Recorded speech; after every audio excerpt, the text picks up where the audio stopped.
Pasamos a continuación a ver las estructuras del entrenamiento. ¿Cómo vamos a dividir el entrenamiento para conseguir la máxima eficacia en cada uno de ellos? El concepto de estructura de entrenamiento en cada una de las disciplinas deportivas se dividirán en ciclos medios y en ciclos pequeños. Eso lo denominamos macro, meso y microciclo. Es una estructura jerárquica en el que cada ciclo mayor está constituido por otros ciclos menores, de tal manera que una estructura lógica en la secuencia sería una estructura plurianual, es decir, que abarcaría varios años, varias temporadas, la temporada, donde se formarían uno o varios macrociclos, cada macrociclo tendrá varios mesociclos, cada mesociclo tendrá varios microciclos, cada microciclo tendrá varias sesiones, la sesión es la unidad más simple de entrenamiento y estará compuesta por tareas o ejercicios a realizar durante la sesión.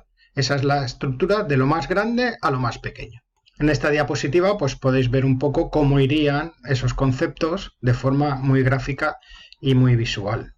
Empezamos por lo más pequeño, por la unidad de entrenamiento, que es la sesión.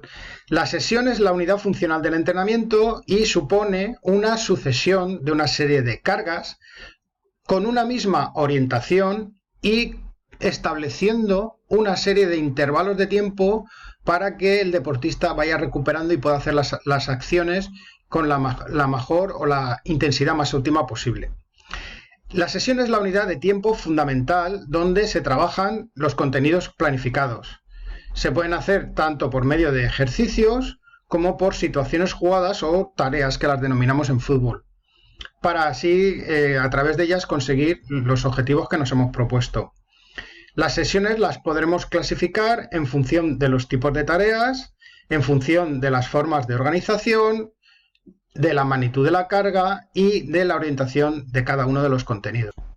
Todas las sesiones deben cumplir con una serie de características. Por un lado, ser resultado final de una planificación, es decir, nosotros tenemos unos objetivos, hemos pensado en trabajar unos contenidos y en base a eso diseñaremos nuestra sesión. También debe ser reflejo del microciclo, es decir, las ondulaciones en el ritmo de trabajo. El microciclo, ya lo veremos, sería una estructura de una duración aproximada de una semana y durante esa semana iremos ondulando las cargas de trabajo de tal manera que el deportista las pueda asumir con relativa facilidad. También representa el desarrollo de los objetivos. Debemos escoger el método que consideremos más eficaz para cada uno de los objetivos. Y también debemos, a la hora de planificar las sesiones, diferenciar entre trabajo real y trabajo total. El trabajo real sería el tiempo de efectivo en el que el deportista está realizando las acciones motrices. Los contenidos que podemos trabajar en las sesiones, en función del objetivo a conseguir, podrían ser fundamentos técnico-tácticos o aspectos físicos o condicionales, velocidad, fuerza, resistencia, flexibilidad. Evidentemente, hoy día en la planificación moderna, estos aspectos se suelen agrupar en tareas relacionadas con un modelo de aprendizaje integrado que ya veremos a lo largo del curso. También va a estar influido por una serie de aspectos perceptivos y cognitivos, es decir, poner al deportista en situación de percibir la situación, de tomar decisiones. Al fin y al cabo eso es lo que va a marcar determinados aspectos tácticos del juego. Y también otros contenidos que podemos trabajar son aspectos teóricos o reglamentarios de los deportes que queremos practicar. A la hora de programar las sesiones tendremos que tener en cuenta los principios de entrenamiento que hemos visto en diapositivas anteriores. Debemos ir de lo sencillo a lo complejo y de lo general a lo específico y tener en cuenta las necesidades y características de cada niño o niña para poder adaptarnos a ellos y fundamentalmente en los primeros estadios trabajar de manera multilateral. En el caso de que haya competición, debe ser siempre entendida como una sesión más de entrenamiento y no podemos plantearnos que el objetivo principal y final de la competición sea la victoria. La estructura de la sesión es la forma en la que vamos a organizar y ordenar las actividades.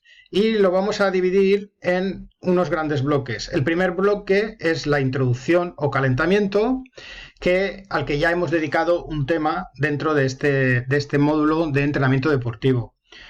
Luego tendremos la parte principal o de desarrollo, que es donde se consiguen los objetivos propuestos a través de contenidos y métodos elegidos de antemano. Nosotros ahí es donde introducimos las tareas que nos van a ayudar a conseguir esos objetivos y esos contenidos. Esta parte se va a ver afectada por unos factores que van a determinar el programa final de la sesión de entrenamiento. Desde ese punto de vista, la secuencia de operaciones que se pueden integrar dentro de la sesión, pues pueden ser las siguientes. Por un lado serían los objetivos de la sesión, que además, como hemos visto también cuando hemos hablado de los principios, habría que explicarlos también a nuestros deportistas para que tengan claro qué es lo que buscamos. Definición del tipo de tarea, tipo de carga y tipo de contenido. El material que vamos a emplear. Las condiciones reales de entrenamiento, es decir, el tiempo, el ambiente, la instalación, etc.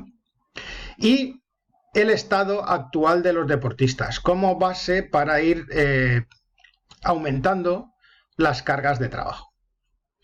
Por último, la última fase de la que constaría la sesión es la vuelta a la calma o el enfriamiento, donde siempre va a ser recomendable abandonar la actividad de una manera paulatina y fundamentalmente hacer dentro de este periodo algún tipo de feedback o de reflexión sobre el trabajo realizado y cómo lo han experimentado nuestros deportistas.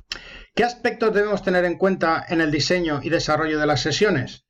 Pues por un lado, si queremos enseñar algo interesante, debemos evolucionar de lo que sabe a lo que interesa que aprenda, ¿vale? Partimos de los conocimientos básicos de nuestros deportistas. Esto va a hacer que haya un aprendizaje significativo, es decir, que sepa por qué y para qué sirve lo que estamos planteándole, porque puede relacionarlo con conocimientos que ya tenía y con los que está aprendiendo ahora nuevos.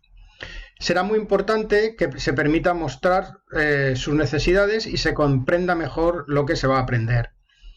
Es necesario que cada tarea que realicemos disponga del tiempo suficiente para que todos puedan implicarse lo necesario como para progresar en ella.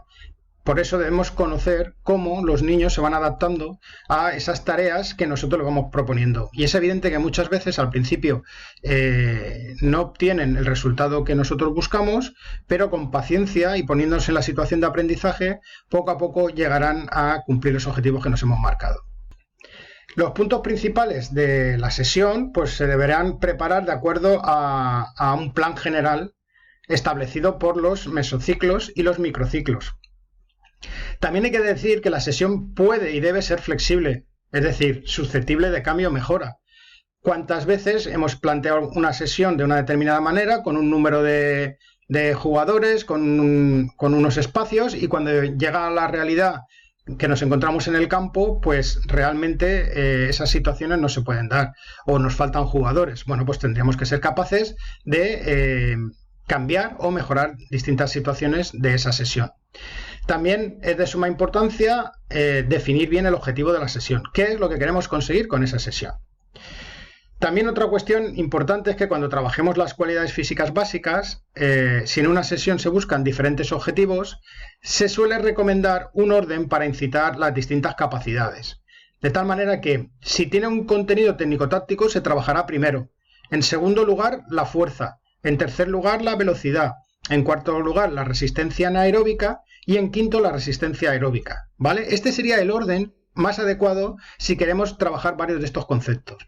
Muchas veces lo hacemos al revés. Metemos la resistencia aeróbica al principio, la técnico-táctica al final, y la técnico-táctica, que requiere unos aspectos coordinativos importantes, requiere que el sistema nervioso esté lo menos fatigado posible. Si hemos aplicado una carga de resistencia aeróbica previamente, pues no conseguiremos que se dé esa situación que nosotros.